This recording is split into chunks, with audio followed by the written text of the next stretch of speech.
नमस्कार, मैं हूं राजेश पिपलोदिया और इस वक्त आप देख रहे हैं दोपहर न्यूज।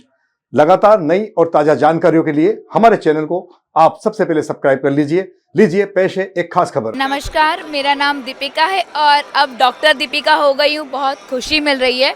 मैंने राजस्थान की फड़ चित्रकला जो कि लोक कला है उसका समकालीन कला से तुलनात्मक अध्ययन किया है और बहुत खुशी हुई है क्योंकि बहुत उतार चढ़ाव है। उसी दौरान कोविड भी लग गया था। कंसीव किया था, बेबी हुई थी मेरे, तो मुझे ये कहा जा रहा था अब तो वही बेटी भी पीएचडी करके निकलेगी। ऐसा तो ठीक है, मतलब बहुत अच्छा रहा। आज खुशी मिल रही कि मैंने कला के क्षेत्र में बहुत अच्छा कर पाई हूँ और इस फील्ड में मुझे पीएचडी की उपाधि मिली है। मेरा नाम डॉक्टर दीपिका सेन है और मेरी जो गाइड है डॉक्टर साधना चौहान और कुमकुम भारद्वाज, जिन्होंने मुझे एक माँ जैसा प्रेम के साथ साथ मुझे हर तरफ सपोर्ट किया है, तो मैं बहुत खुश हूँ। आपने किस सब्जेक्ट में यहाँ पीएचडी की है? मेरा नाम डॉक्टर आरती शर्मा है। मैंने वाणिज्य संकाय में पीएचडी की है। मेरा जो मेन रिसर्च एरिया था वो रिटेल एंड मार्केटिंग था। इसमें पर्टिकुलरली यूनिवर्सिटी का बहुत योगदान रहा क्योंकि हमारी यूनिवर्सिटी देवी अहिल्या विश्वविद्यालय NAC A+ है और NIRF रैंकिंग में भी 50 ग्रेड पे है। तो जहाँ जहाँ हम जाते थे वहाँ से हमें डाटा कलेक्ट करने में बहुत ईजी और बहुत प्रेफरेंस मिला। जब हम बताते थे हम DAVV यूनिवर्सिटी के स्टूडेंट्स हैं तो हमको प्रेफरेंस देते थे और डाटा कलेक्ट करना ईजी हो जाता था। इस वजह से जो रिटेल है उसकी काफ़ी सारी समस्याएं, जो छोटे छोटे मार्केटर्स हैं और जो रिटेलर्स हैं उनकी काफ़ी सारी समस्याओं के समाधान को ढूंढने में हमें विशेष सहायता मिली। मैं अपने guide doctor Ashish Pathak sir, doctor Sanjay Agarwal sir और मेरी ननद जो मेरी गुरु हैं डॉक्टर मनीषा शर्मा पांडे, तीनों का बहुत दिल से धन्यवाद करना चाहूँगी क्योंकि इस मेरी संपूर्ण यात्रा में ये तीनों मेरे पथ प्रदर्शक रहे। और अगेन मेरी जो यूनिवर्सिटी है देवी अहिल्या विश्वविद्यालय इसी तरह से आगे प्रगति उन्नति करे और आने वाले समय में हमारे जैसे स्टूडेंट्स को अपने भविष्य को बनाने का सुनहरा अवसर देता रहे। धन्यवाद। मैं डॉक्टर आरती शर्मा सेज विश्वविद्यालय में असिस्टेंट प्रोफेसर के पद पर कार्यरत हूँ इंदौर में। सर, आज डॉक्टरेट की उपाधि मिली है आपको, किस तरह से ये संभव हो पाया कि देश की पहली स्वच्छता पर पीएचडी की आपने? 5 साल का संघर्ष था, 60 महीने तक खूब मेहनत करी, उसके परिणाम स्वरूप पीएचडी कंप्लीट हो सकी थी। स्वच्छता के टॉपिक का चयन जब किया था तो वो चुनौतीपूर्ण टॉपिक था। सभी का कहना था कि ये पीएचडी का विषय नहीं हो सकता है, लेकिन जब उसे विषय के रूप में चयनित किया और विशेषज्ञों ने, मेरे गाइड ने मार्गदर्शन दिया, school of journalism and mass communication की विभागाध्यक्ष डॉक्टर सोनाली नरगुंदे के द्वारा दिए गए मार्गदर्शन के पर चलते हुए 5 साल तक मेहनत की, तब जाकर इंदौर में स्वच्छता की स्थिति का अध्ययन हो पाया। इस अध्ययन में स्वच्छता चूँकि एक आदत है, इस आदत में कैसे परिवर्तन लाया जाए, उसमें क्या क्या कारक तत्व हैं, उन कारक तत्वों में मीडिया की भी भूमिका हो सकती है, वो भूमिका कितनी है, उसके कारण कितना प्रभाव इंदौर को स्वच्छ बनाने में पड़ा, उस चीज़ों का पूरा अध्ययन इस पीएचडी में मैंने किया है। डॉक्टर जितेंद्र जाखेटिया। मेरा नाम डॉक्टर पूनम गुर्जर है। मैंने इकोनॉमिक्स डिपार्टमेंट में सौर ऊर्जा का उत्पादन एवं उपयोग पर पीएचडी की उपाधि की है, जो मेरा 6 साल का संघर्ष रहा, बहुत ही ज़्यादा रहा। सौर ऊर्जा एक मेरे लिए नया टॉपिक था। जब मैंने ये टॉपिक सिलेक्ट किया तो मेरे लिए सबने बहुत अप्रिशिएट किया कि बहुत अच्छा टॉपिक है, ये मोदी जी इस पर काम भी कर रहे हैं, तो मेरे लिए बहुत अच्छा लगा और मेरे लिए डिग्री प्राप्त करके इतनी खुशी हो रही कि बता नहीं सकती। ये कई यूनिवर्सिटी हैं जो पीएचडी करा रही है, लेकिन DAVV से करने में क्या? DAVV का ये A ग्रेड मिला हुआ है एजुकेशन में। MP में DAVV भी मेरे लिए बेस्ट है, इसीलिए मैं बहुत लकी हूँ। DAVV से मैंने यहाँ से किया हुआ है पीएचडी, उसके लिए। देश में क्या सम्मानजनक माना जाता है DAVV? हाँ, बिल्कुल बिल्कुल माना जाता है। Thank you sir. मेरा डॉक्टर पूनम गुर्जर। नमस्कार सर, मेरा नाम है मोनिका यादव, डॉक्टर मोनिका यादव नाउ, और मेरा इनऑर्गेनिक केमिस्ट्री से यहाँ पर पीएचडी है।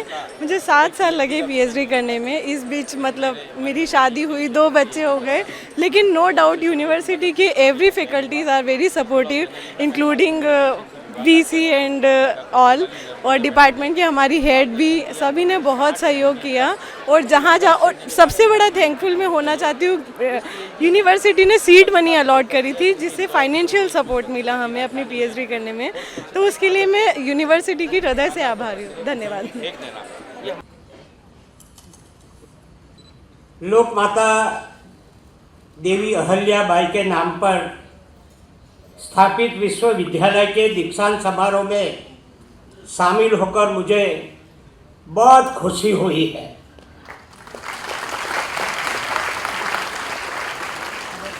आज इतने सारे स्वर्ण पदक दिए हैं सबको, मैं समझता इंदौर के सुवर्ण की दुकान खाली हो गई होगी।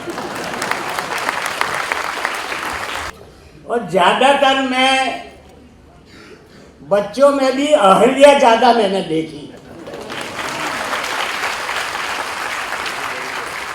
बेटी बचाओ बचाओ, अभी बेटे बचाओ, ऐसा होगा मैं समझता।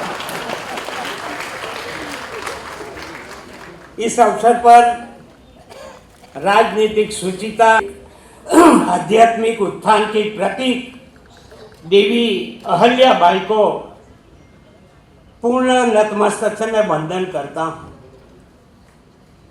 अहल्या जो तो 500 साल हो गए, 500 साल, आज भी उनको याद करते हैं। आपने बच्चे ने कितनी सीरियल देखी मालूम नहीं, मैंने पूरी सीरियल देखी है। छोटी सी उम्र में अहल्याबाई में जो गुण प्राप्त हुए थे, कैसे पशु की सेवा, अपने सखी के साथ दोस्ती, माँ बाप का सम्मान, छोटी सी उम्र में महिला का शिक्षा का आग्रह, विधवा महिला की चिंता, समाज की चिंता, देश की चिंता करते करते 500 साल हो गए, मगर आज भी उनको याद करते। हमारे गुजरात से 300 साल पहले ऐसे परिवार लाए थे जो आज भी महू में जो साड़ी जो बनाते हैं, वो जूनागढ़ से 60 परिवार, आज की उनकी तीसरी चौथी पीढ़ी चल रही है, वहां से लाकर यह बताया था। कैसी महिला थी समझो। आज के दीक्षांत समारोह में दीक्षित विद्यार्थियों, पदक प्राप्तकर्ता, गुरुजनों और पालकों को हार्दिक बधाई और शुभकामना देता हूँ। इसमें तालियां बजाओ, एक भी बाकी नहीं रहे।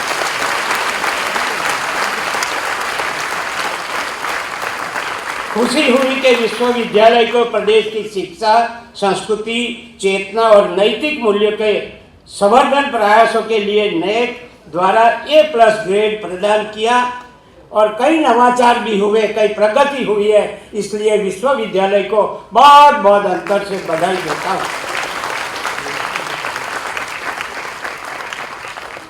जब जिले में मेडिकल कॉलेज का निर्माण जनजातीय स्वास्थ्य की बेहतरीन लिए विशेषकर सिकल सेल उन्मूलन प्रयासों में सहयोग सराहनीय पहल है। इसके लिए विश्वविद्यालय प्रबंधन से जुड़े सभी अधिकारियों और कर्मचारियों को बहुत बहुत बधाई देता हूँ।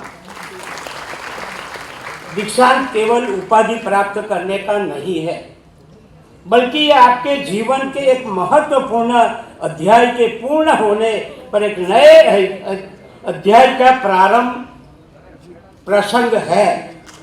आपकी ये उपाधि एक प्रमाण पत्र भर नहीं, बल्कि समाज और राष्ट्र के प्रति आपकी भावी जिम्मेदारी का संकल्प है। यहाँ कुलगुरु ने बहुत सी आपको प्रतिज्ञा दिलाई। सत्य भाषण करो, धर्म का आचरण करो, विद्या से भूल न करो, माता पिता की देवता के समान पूजा करो, पिता परमात्मा के समान मानो, आचार्य का सम्मान देवता के तुल्य करो। जैसा परमात्मा करोगे, हमारे जो अनित्य काम हो उनके अनुसरण करो। यही अनुशासन है। इस प्रकार से चलो, तभी तुम्हारा मंगल होगा। अतिथि आदरणीय मंगूभाई पटेल जी, पद्मश्री व्यास जी, कुलपति जी, कुलसचिव जी, यहाँ उपस्थित कार्य परिषद के सभी सदस्य, शिक्षकगण और प्यारे छात्रों, आप सबको बहुत सारी शुभकामनाएं, मंगल कामनाएं। मैं एक ही बात कहूँगा हमारे छात्र मित्रों से कि ये भारत तेज़ी से बढ़ता हुआ भारत है और 2047 में जब विकसित भारत जब पूरे विश्व में नेतृत्व करेगा, आप कहीं ना कहीं प्रमुख भूमिका में रहेंगे। आपको शुभकामनाएं।